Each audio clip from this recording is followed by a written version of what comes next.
आज हम भारतीय अर्थव्यवस्था के एक ऐसे मोड़ पर बात करने वाले हैं जिसने देश की कहानी हमेशा के लिए बदल दी। 1991 के आर्थिक सुधार। बिल्कुल।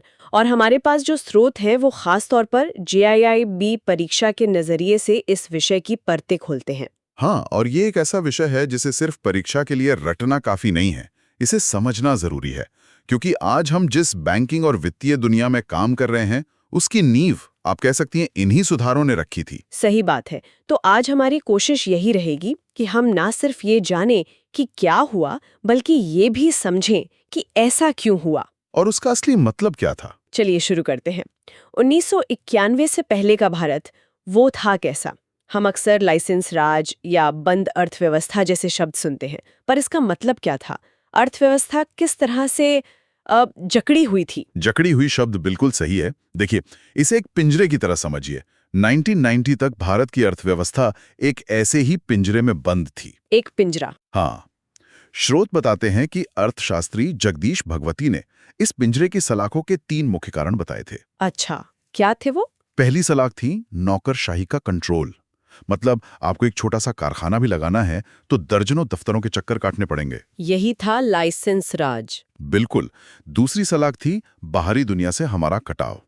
व्यापार और विदेशी निवेश पर इतनी सख्त पाबंदियां थीं कि बाहर की कंपनियां यहां आ नहीं सकती थीं। और हमारी कंपनियां बाहर नहीं जा सकती थीं। आसानी से तो बिल्कुल नहीं। और तीसरी और शायद सबसे मोटी सलाख थी सार्वजनिक क्षेत्र का प्रभुत्व। ज्यादातर बड़े उद्योग सरकार चला रही थी और उनमें से कई बहुत घाटे में थे। तो अर्थव्यवस्था में नई ऊर्जा नहीं आ पा रही थी। बिल्कुल। पिंजरे के अंदर पंछी फड़फड़ा तो रहा था, लेकिन उड़ान नहीं भर पा रहा था। और फिर 1990 में खाड़ी युद्ध ने इस पिंजरे को और छोटा कर दिया। उसने तो जैसे पिंजरे में ऑक्सीजन ही कम कर दी। खाड़ी युद्ध की वजह से तेल की कीमतें आसमान छूने लगी। हमारा आयात का बिल बढ़ गया होगा। बहुत ज्यादा। साथ ही खाड़ी देशों में काम करने वाले जो लाखों भारतीय विदेशी मुद्रा घर भेजते थे, उसमें भी भारी कमी आ गई। इन बाहरी झटकों ने हमारी पहले से बीमार अर्थव्यवस्था की कमर ही तोड़ दी। तो संकट कितना गंभीर था? जब हम सुनते हैं कि भारत दिवालिया होने वाला था, तो क्या ये हकीकत में हो सकता था? ये कोई कहने की बात नहीं थी, ये एक भयानक हकीकत थी। आंकड़े देखिए। स्रोत के अनुसार 1990-91 में सरकार का राजकोषीय घाटा, यानी आमदनी और खर्च का अंतर, हाँ, वो जीडीपी के 8.4% तक पहुंच गया था। ये किसी भी देश के लिए खतरे की घंटी है। चालू खाता घाटा जीडीपी का 3.69% हो गया था। लेकिन सबसे डरावना आंकड़ा विदेशी मुद्रा भंडार का था। अच्छा, हमारे पास सिर्फ 1.1 बिलियन डॉलर बचे थे। 101 बिलियन डॉलर? इसका मतलब क्या हुआ? हम कितने दिन का आयात कर सकते थे इससे? सिर्फ 2 हफ्ते। बस 2 हफ्ते? हाँ, बस। अब सोचिए, इसका मतलब था कि 15 दिन बाद हमारे पास पेट्रोल, दवाइयाँ, मशीनरी, कुछ भी आयात करने के लिए डॉलर नहीं होते। देश थम जाता। स्थिति इतनी खराब थी? इतनी खराब कि भारत को अपना सोना तक गिरवी रखना पड़ा था। हम दिवालियापन के दरवाजे पर खड़े थे। तो इस अंधेरी सुरंग से निकलने के लिए सरकार ने क्या किया? यहीं पर प्रसिद्ध LPG सुधार आते हैं ना? हाँ, बिल्कुल। बहस तो बहुत थी, लेकिन ज्यादा विकल्प थे नहीं। तो 23 जुलाई 1991 को सरकार ने नई आर्थिक नीति की घोषणा की। LPG model. हाँ, उदारीकरण, निजीकरण और वैश्वीकरण। ये उस पिंजरे का ताला खोलने की पहली चाबी थी। चलिए इन 3 चाबियों को एक-एक करके समझते हैं। उदारीकरण, इसका मतलब सिर्फ लाइसेंस खत्म करना था? लाइसेंस राज खत्म करना इसका सबसे बड़ा हिस्सा था, पर इसका असली मतलब था अर्थव्यवस्था को सरकारी नियंत्रण से उदार करना। मतलब सरकार ये तय नहीं करेगी कि कौन क्या बनाएगा? हाँ, अब ये फैसला बाजार करेगा। उद्यमियों को आजादी दी गई। सोचिए, एक व्यापारी जो सालों से एक स्कूटर फैक्ट्री का लाइसेंस लेने के लिए भटक रहा था, अब उसे सिर्फ कुछ औपचारिकताओं के बाद अपना काम शुरू करने की इजाजत थी। ये एक मानसिक क्रांति थी। सही बात है। और निजीकरण, यहाँ तो सिर्फ सरकारी कंपनियों को बेचा जा रहा था। हाँ, लेकिन इसके पीछे का विचार बड़ा था। उद्देश्य था कि सरकार उन कामों से बाहर निकले जो निजी क्षेत्र बेहतर तरीके से कर सकता है। जैसे होटल चलाना या एयरलाइन चलाना। बिल्कुल। इससे 2 फायदे हुए। एक तो सरकार का बोझ कम हुआ और दूसरा, बाजार में प्रतिस्पर्धा आई। जब निजी बैंक आए तो सरकारी बैंकों को भी अपनी सेवाएं बेहतर करनी पड़ी। और हवाई सफर भी सस्ता हुआ। फायदा सीधा ग्राहक को मिला। और आखिर में वैश्वीकरण। वैश्वीकरण ने तो जैसे भारत के लिए दुनिया के दरवाजे ही खोल दिए। अब विदेशी कंपनियां यहाँ निवेश कर सकती थीं, अपनी टेक्नोलॉजी ला सकती थीं। और भारतीय कंपनियां दुनिया भर में अपना सामान बेच सकती थीं। बिल्कुल। स्रोत में एक आंकड़ा है जो इस बदलाव की पूरी कहानी कहता है। 1991 में भारत का अंतर्राष्ट्रीय व्यापार उसकी जीडीपी का सिर्फ 15.5% था। सिर्फ 15%? हाँ, और 2011 तक यानी सिर्फ 20 सालों में ये बढ़कर 55.6% हो गया। कमाल है।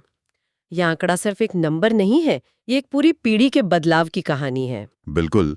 जो कंपनी पहले सिर्फ लुधियाना के लिए स्वेटर बनाती थी, अब वो यूरोप को एक्सपोर्ट करने का सपना देख सकती थी और ग्राहक के पास विकल्पों की भरमार थी। तो अर्थव्यवस्था का पिंजरा तो खुल गया, लेकिन इस नई खुली अर्थव्यवस्था की रेस में दौड़ने के लिए एक मजबूत इंजन भी तो चाहिए था। आपने बिल्कुल सही नब्ज पकड़ी है। और वो इंजन था हमारा वित्तीय क्षेत्र, जो उस समय तक काफी पुराने ढर्रे पर चल रहा था। बिल्कुल तैयार नहीं था। ब्याज दरें रिजर्व बैंक तय करता था। बैंकों को अपना ज्यादातर पैसा सीआरआर और एसएलआर के रूप में सरकार के पास रखना पड़ता था। तो उनके पास लोन देने के लिए पैसा कम होता था। हाँ, इसलिए वित्तीय क्षेत्र में सुधार इन सुधारों का सबसे महत्वपूर्ण हिस्सा था और जेईआईबी के उम्मीदवारों के लिए यह समझना सबसे जरूरी है। और यहीं पर नरसिम्हम समिति का नाम सबसे पहले आता है। हाँ, है ना? उनकी सिफारिशें इतनी क्रांतिकारी क्यों मानी जाती हैं? क्योंकि उन्होंने भारतीय बैंकिंग की पूरी संरचना को बदलने का, आप कह सकते हैं कि एक खाका तैयार किया। 2 नरसिम्हम समितियां थीं। पहली 1992 में आई। अच्छा। उसने कुछ बुनियादी लेकिन बहुत बड़े बदलाव सुझाए, जैसे पूंजी पर्याप्तता मानदंड लागू करना, कैपिटल एडिक्वेसी नॉर्म्स। ये जेआईआईबी के लिए एक जरूरी टर्म है। इसे आसान भाषा में कैसे समझेंगे? इसे आप बैंक का अपना इमरजेंसी फंड समझ सकते हैं। Emergency fund? हाँ, मतलब आरबीआई यह सुनिश्चित करता है कि बैंकों के पास किसी भी आर्थिक झटके को सहने के लिए अपनी खुद की पर्याप्त पूंजी हो। ये बेसल मानकों की दिशा में भारत का पहला कदम था। और क्या कहा था उन्होंने? उन्होंने कहा कि सीआरआर और एसएलआर को धीरे धीरे कम किया जाए, ताकि जो पैसा सरकारी तिजोरी में बंद रहता है वो बाहर निकले और अर्थव्यवस्था में घूमे। और फंसे हुए कर्ज यानी एनपीएस की समस्या के लिए? हाँ, ये एक बड़ी सिफारिश थी। उन्होंने फंसे हुए कर्ज की वसूली में तेजी लाने के लिए विशेष अदालतें बनाने का सुझाव दिया, यानी डेट रिकवरी ट्रिब्यूनल्स, डीआरटीज। बिल्कुल। और सबसे बड़ा गेम चेंजिंग सुझाव था नए निजी और विदेशी बैंकों को लाइसेंस देना, ताकि बाजार में प्रतिस्पर्धा बढ़े। हाँ। और फिर 1998 में दूसरी नरसिम्हम समिति आई। हाँ, दूसरी समिति का काम था पहले दौर के सुधारों को और मजबूत करना और भारतीय बैंकों को वैश्विक स्तर पर प्रतिस्पर्धी बनाना। अच्छा, तो उन्होंने क्या कहा? उन्होंने बैंकों को शाखाएं खोलने में ज्यादा आजादी देने, विवेकपूर्ण मानदों को अंतर्राष्ट्रीय मानकों के बराबर लाने और बैंकों के विलय के जरिए मजबूत बैंक बनाने पर जोर दिया। तो अगर मैं 1995 की एक आम ग्राहक होती, तो मुझे इन सभी सुधारों में से सबसे पहले क्या महसूस होता? ये बहुत अच्छा सवाल है। स्रोत इन सुधारों को 5 श्रेणियों में बांटते हैं। एक आम ग्राहक के तौर पर आपको कई बदलाव एक साथ महसूस होते हैं। जैसे? सबसे पहले आपको अपने मोहल्ले में एक नया चमचमाता हुआ प्राइवेट बैंक का बोर्ड दिखता। ये था प्रतिस्पर्धा सुधार। जब आप अंदर जाती तो आपको एयर कंडीशन माहौल, बैठने के लिए सोफे और बेहतर ग्राहक सेवा मिलती। बिल्कुल। दूसरा बदलाव जो आपको दिखता वो था बैंक के बाहर लगी एक नई मशीन, एटीएम। ये था प्रौद्योगिकी सुधार। मतलब अब पैसे निकालने के लिए लंबी लाइनों में लगने की जरूरत नहीं थी। बिल्कुल। बाद में इसी के बदौलत इंटरनेट बैंकिंग, मोबाइल बैंकिंग और आज का यूपीआई संभव हुआ। और मेरे पैसों जैसे फिक्स डिपॉजिट पर ब्याज का क्या? यहाँ बाजार सुधार का असर दिखता। अब ब्याज दरें सरकार तय नहीं कर रही थी, बल्कि बैंक बाजार के हिसाब से तय कर रहे थे। तो शायद नया प्राइवेट बैंक ज्यादा ब्याज दे रहा होता। हो सकता है। और पर्दे के पीछे 2 और सुधार चल रहे थे। एक था विवेकपूर्ण और पर्यवेक्षी सुधार। आरबीआई अब बैंकों की सेहत पर ज्यादा बारीकी से नजर रख रहा था, कैमल्स रेटिंग जैसी प्रणालियों के जरिए, ताकि मेरा पैसा सुरक्षित रहे। बिल्कुल। और 5वां था संस्थागत और कानूनी सुधार।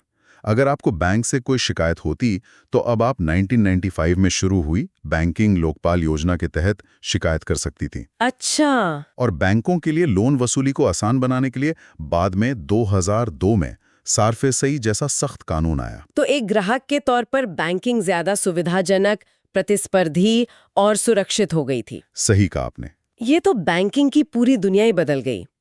लेकिन पैसा सिर्फ बैंकों में तो नहीं होता। शेयर बाजार, बीमा, इन क्षेत्रों में क्या हो रहा था? सुधार सिर्फ बैंकिंग तक सीमित नहीं थे, पूरी वित्तीय सड़क को चौड़ा किया जा रहा था। बीमा क्षेत्र को देखिए। 1999 तक जीवन बीमा के लिए सिर्फ LIC थी। और सामान्य बीमा के लिए GIC की 4 कंपनियां। हाँ, 1999 में IRDA अधिनियम आया और बीमा नियामक एवं विकास प्राधिकरण यानी IRDA की स्थापना हुई। इसके बाद निजी और विदेशी कंपनियों को भी इस क्षेत्र में आने की अनुमति मिली। और आज हमारे पास दर्जनों विकल्प हैं। ये उसी सुधार का नतीजा है। और शेयर बाजार, मैंने सुना है कि फेरा कानून इतना सख्त था कि विदेश से पैसा लाना बहुत मुश्किल था। बहुत मुश्किल। फेरा यानी फॉरेन एक्सचेंज रेगुलेशन एक्ट एक बहुत ही सख्त कानून था। 1999 में इसे फीमा से बदल दिया गया। Foreign exchange management act. हाँ, नाम में ही फर्क देखिए। रेगुलेशन यानी नियमन से मैनेजमेंट यानी प्रबंधन। सोच ज्यादा उदार हो गई। अच्छा। पूंजी बाजार में सेबी को ज्यादा शक्तियां दी गईं ताकि वो छोटे निवेशकों के हितों की रक्षा कर सके। और 1992 में एक ऐतिहासिक कदम उठाया गया। क्या? विदेशी संस्थागत निवेशकों FIIs को भारतीय शेयर बाजार में निवेश की अनुमति दी गई। ये तो भारतीय बाजार के लिए एक बहुत बड़ा आत्मविश्वास का वोट रहा होगा। बिल्कुल। इससे बाजार में गहराई और पैसा दोनों आया। और रुपए की कीमत का क्या हुआ? अब वो डॉलर के मुकाबले कैसे तय होने लगी? ये विदेशी मुद्रा बाजार का सबसे बड़ा सुधार था। पहले सरकार रुपये की एक निश्चित विनिमय दर तय करती थी। सुधारों के बाद हम बाजार बेस्ड फ्लोटिंग विनिमय, मतलब मांग और आपूर्ति से तय होने लगी। हाँ बिल्कुल, ठीक वैसे ही जैसे किसी सब्जी की कीमत होती है। अगर भारत में डॉलर की मांग ज्यादा है तो रुपया कमजोर होगा, और अगर डॉलर का प्रवाह ज्यादा है तो रुपया मजबूत होगा। तो इन सभी सुधारों को अगर हम एक साथ देखें तो इसका कुल मिलाकर क्या मतलब निकलता है? इसका मतलब ये था कि भारत एक दिवालिया होने की कगार पर खड़े देश से निकलकर दुनिया की सबसे तेजी से बढ़ती अर्थव्यवस्थाओं में से एक बन गया। स्रोत में एक चार्ट है जो इन सुधारों को 2 हिस्सों में बांटता है, जो इसे समझने का एक बहुत अच्छा तरीका है। बताइए। पहला हिस्सा था समष्टि आर्थिक स्थिरीकरण। ये एक तरह से इकोनॉमी के बुखार को उतारने जैसा था। तुरंत राहत के लिए। हाँ, इसमें सरकारी खर्च को कम करना, टैक्स प्रणाली को सुधारना, ये सब शामिल था। और दूसरा हिस्सा? दूसरा और ज्यादा लंबा चलने वाला हिस्सा था संरचनात्मक सुधार। ये इकोनॉमी की सेहत को हमेशा के लिए सुधारने जैसा था। मतलब लाइसेंस राज खत्म करना, व्यापार नीति को खोलना, और जैसा हमने विस्तार से बात की, पूरे वित्तीय क्षेत्र को आधुनिक बनाना। इन दोनों ने मिलकर भारतीय अर्थव्यवस्था को एक ऐसी मजबूती दी कि वो भविष्य के वैश्विक झटकों को झेलने के लिए पहले से कहीं ज्यादा तैयार हो गई। तो हमने देखा कि कैसे 1991 के आर्थिक सुधार केवल कुछ नीतियों का बदलाव नहीं थे, बल्कि ये एक मानसिकता का बदलाव था। बिल्कुल, एक बंद, डरी हुई अर्थव्यवस्था से एक खुली और आत्मविश्वासी अर्थव्यवस्था की ओर एक सफर। और ये समझना जरूरी है कि ये कोई एक दिन की घटना नहीं थी। ये एक सतत प्रक्रिया है। 1991 में जो दरवाजा खुला था, उसे आज भी नई पीढ़ी के सुधारों के जरिए और चौड़ा किया जा रहा है। LPG मॉडल ने अर्थव्यवस्था को खोला और वित्तीय क्षेत्र के सुधारों ने उस आधुनिक बैंकिंग प्रणाली की नींव रखी जिसके दम पर आज भारत दुनिया की 5वीं सबसे बड़ी अर्थव्यवस्था है। और उस नींव की हर ईंट, चाहे वो नरसिम्हम समिति हो, सेबी हो या IRDA, आज भी उतनी ही प्रासंगिक है। और यहीं पर हम आज की चर्चा समाप्त करते हैं, लेकिन सुनने वालों के लिए सोचने के लिए एक सवाल छोड़ जाते हैं। 1991 के सुधारों ने भारत को 21वीं सदी की औद्योगिक और सूचना क्रांति के लिए तैयार किया। आज की कृत्रिम बुद्धिमत्ता, डिजिटल मुद्राओं और बदलती वैश्विक व्यवस्था की दुनिया में भारत को अगले 30 वर्षों के लिए तैयार करने के लिए किस तरह के 1991 मोमेंट की आवश्यकता होगी?